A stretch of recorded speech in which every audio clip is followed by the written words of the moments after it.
Hey guys, स्वागत है आप सभी का फोस्टर के यूट्यूब चैनल पर। मेरा नाम है शशांक और from today we are starting our reasoning classes. Okay, तो आइए स्टार्ट करते हैं अपने पहले चैप्टर के साथ जिसका नाम है साइलोजिज्म।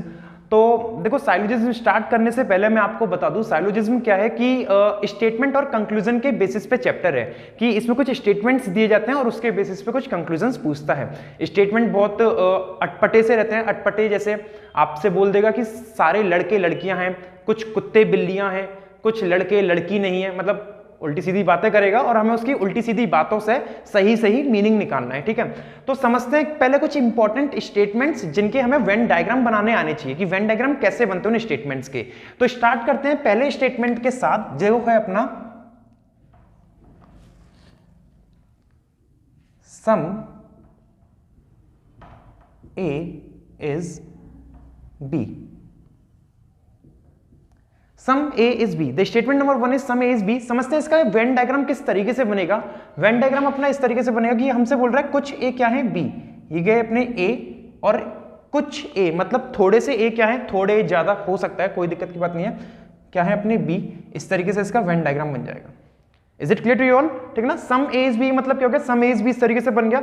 सम का मतलब समझेंगे, सम मतलब क्या होता है, some means common area, common area between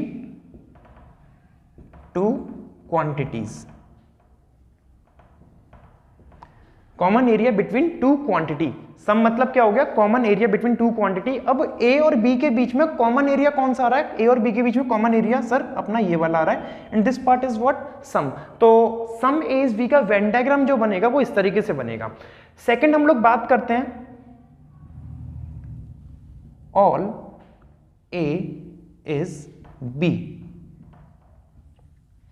तो अगर मैं आप लोगों से कहूं कि all A is B का वेन डायग्राम किस तरीके से बनेगा, तो all A is B का डायग्राम किस तरीके से बनेगा, this is A and this all A comes in B। तो all A is B अपना कुछ इस तरीके से बन जाएगा। this one is sum A is B, this one is all A is B। आज आप लोगों को क्या है कि आप लोगों को केवल वेन डायग्राम ही बताऊंगा मैं कि सभी जितने भी स्टेटमेंट्स आते हैं इसमें सबके वेन डायग्राम किस तरीके से बनते हैं। ये बनता है अपना सम का, ये हो गया ऑल का। नेक्स्ट हम लोग बात करते हैं third statement,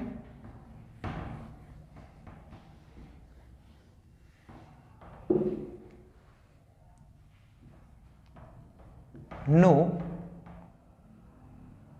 A is B. No A is B मतलब कोई भी ए बी नहीं है। अब कोई भी ए बी नहीं है इसका मतलब क्या हो गया कि A and B both are different quantities, मतलब they are not sharing any of its part with each other. दोनों कोई भी हिस्सा अपना किसी के भी साथ शेयर नहीं कर रहे हैं, दोनों अलग अलग क्वांटिटी और किसी का भी इन दोनों में से रिश्ता नहीं है किसी के साथ। ना ए का बी से रिश्ता है, ना बी का ए से रिश्ता है, और ना हो सकता है। क्यों? क्योंकि स्टेटमेंट में साफ साफ बोला है कोई भी ए क्या नहीं है B. So Venn diagram no A is B का इस तरीके से बनेगा। फोर्थ हम लोग बात करते हैं some A is not B. Some A is not B. Some A is not B का डायग्राम किस तरीके से बनेगा दोस्तों, some A is not B का बनेगा अपना दिस इज ए और it is said that some A is not B, कुछ ए बी नहीं है। तो हम लोगों ने मान लिया कि ये जो इतने ए हैं ये क्या नहीं है, B, they are not sharing its part with B. So some A is not B का डायग्राम इस तरीके से बन जाएगा। एग्जाम में आपको इसी तरीके से स्टेटमेंट्स मिलेंगे, आपको बोला जाएगा no A is B, some A is not B. इन सभी स्टेटमेंट को एक क्वेश्चन की तरह से फ्रेम करके दिया जाएगा और कंबाइन करके दिया जाएगा।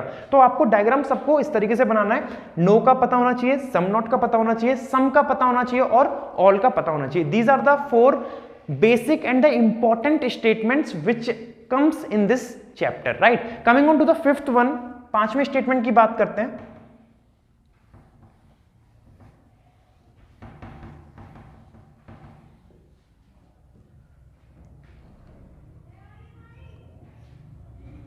Only a few A is B. Only a few A is B, इसका मतलब क्या हो गया? Only a few A is B का मतलब सेम वही बात हो गई, some A is B, but there is a minor difference between some A is B and only a few A is B. आप जैसे कि पढ़ पा रहे हो ये वर्ड ओनली, ओनली मतलब क्या हो गया? केवल। केवल का मतलब क्या हो गया? केवल कुछ हिस्सा ए का बी है, केवल कुछ हिस्सा, मतलब डायग्राम तो सेम वही बनेगा सम ए इज बी जैसे, इसी तरीके से।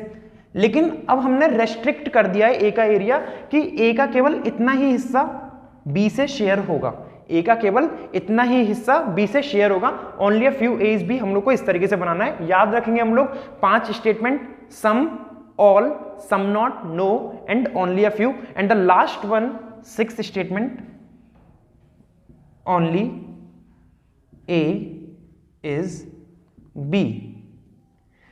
देखो ओनली ए इज बी जो होता है इसको हम बोलते हैं, ओनली ए इज बी को all B is A, all B is A. Only A is B को हम बोलते हैं ऑल बी इज ए, और इसका डायग्राम बनता है अपना कुछ इस तरीके से, दिस वन इज ए। ठीक है, अब इसमें बोला है ओनली ए इज बी, केवल ए में ही क्या रहेगा? बी, मतलब बी जो रहेगा केवल और केवल ए में रहेगा, बी किसी और से रिश्ता नहीं बनाएगा और ना बी कहीं जा सकता है। ए से कोई भी रिश्ता बना सकता है चलेगा, लेकिन साफ साफ लिखा है ओनली ए इज बी, केवल ए में ही कौन रहेगा? बी, तो ए में ही रहेगा बी, बी कहीं बाहर नहीं जाएगा और ना बी के पास कोई आएगा रिश्ता बनाने।